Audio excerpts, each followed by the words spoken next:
Hello everyone, welcome back to my another daily blog. অনেক দিন ধরে খুব ঝাল ঝাল চিকেন খেতে মন চাচ্ছিল। আশা করছি যে যেখান থেকে দেখছেন সবাই ভালো আছেন, সুস্থ আছেন। আজকে আবারও একটা নতুন ব্লগ নিয়ে চলে আসলাম আপনাদের সাথে। আশা করছি আপনাদের সবার ভালো লাগবে। আমি জয়া। আজকে রাতের জন্য গরম গরম ভাত সাথে ক্যাপসি চিকেন রান্না করব। আসলে আমি একটু ব্যস্ত ছিলাম, সবকিছু মিলিয়ে ছড়িয়ে একটু ব্যস্ততার মধ্যে দিয়েই যাচ্ছে। একরকম ক্লান্ত পরিশ্রান্ত হয়ে ঘুমিয়েই পড়েছিলাম। ঘুম থেকে উঠে দেখি রাত 11:30টার মতো বাজে। এদিকে রাতে তো কিছু খাওয়াও হয়নি, খুব খিদেও পেয়েছে। এদিকে ফ্রিজের মধ্যেও কোনো খাবার নেই। তো আজকে হচ্ছে বাজার থেকে মুরগি নিয়ে আসা হয়েছে। সো আজকের ভিডিওতে থাকবে স্পেশাল ক্যাপসি চিকেনের রেসিপি আর থাকবে গরম গরম ধোঁয়া ওঠা ভাত। তো চলেন ভিডিওটা শুরু করি। তো প্রথমে কড়াইয়ে তেল দিলাম, গরম হলে কাটা আলুগুলো ভেজে তুলে রাখছি। এবার ওই তেলের মধ্যেই পেঁয়াজ কুচি দিয়ে একটু নাড়াচাড়া করে নিচ্ছি। পেঁয়াজ কুচিগুলো লালচে হয়ে আসা পর্যন্ত ফ্রাই করব। Yeah it's me. এই মাংসটা খুব মজা হয়, আপনারা খুব ইজিলি রান্না করে ফেলতে পারবেন, মশলা খুব কম লাগে। তো মুরগির মাংসটা হচ্ছে ম্যারিনেট করে রাখতে হবে না।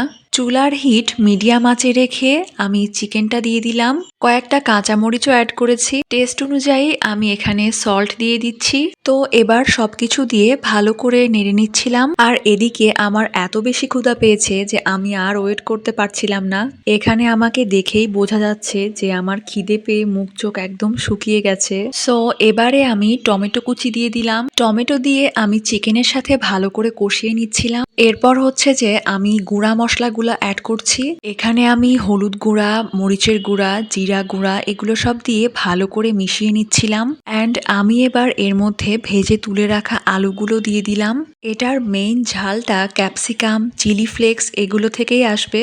আর এই মাংসটা সাদা ভাতের সাথেও খুব ভালো লাগে, রুটির সাথেও খেতে পারবেন, আবার পরোটার সাথেও মজা লাগে। আর এটা যত সময় ধরে রান্না করবেন তত বেশি মজা হবে।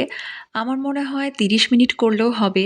যদি আপনার কাছে সময় থাকে 40 থেকে 45 মিনিট রান্না করতে পারেন, মজা হবে। এবার আরও কিছুক্ষণ কষিয়ে অল্প জল দিয়ে ঢাকা দিয়ে দিলাম। চিকেনের যে মশলাটা এটা অনেক সুন্দর করে হয়ে মনে হচ্ছে তেলটা উপরে ভাসছে। ভালো লাগলে অবশ্যই ভিডিওতে লাইক, কমেন্ট, শেয়ার করবেন এবং চ্যানেলটা সাবস্ক্রাইব করার জন্য অনুরোধ রইল। ক্যাপসিকাম দিয়ে দিলাম।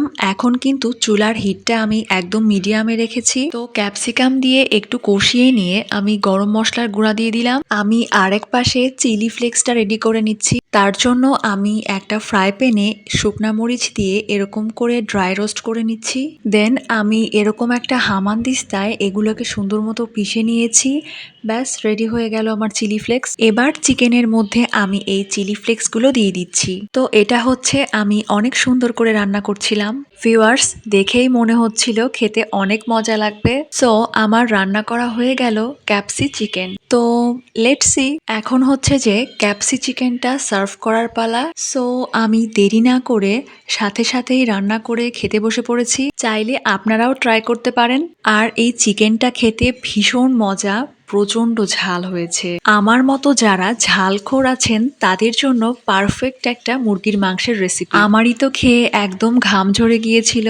আমার কাছে মনে হয় কনকনে শীতকালের জন্য বেস্ট একটা রেসিপি। তো আশা করছি আজকের ব্লগটা আপনাদের ভালোই লাগবে। কেমন লাগলো অবশ্যই কমেন্ট করে জানাবেন। তো নেক্সটে আবারও নতুন কোনো ভ্লগ নিয়ে চলে আসবো। সবাই সেই পর্যন্ত ভালো থাকবেন, সুস্থ থাকবেন। বাই।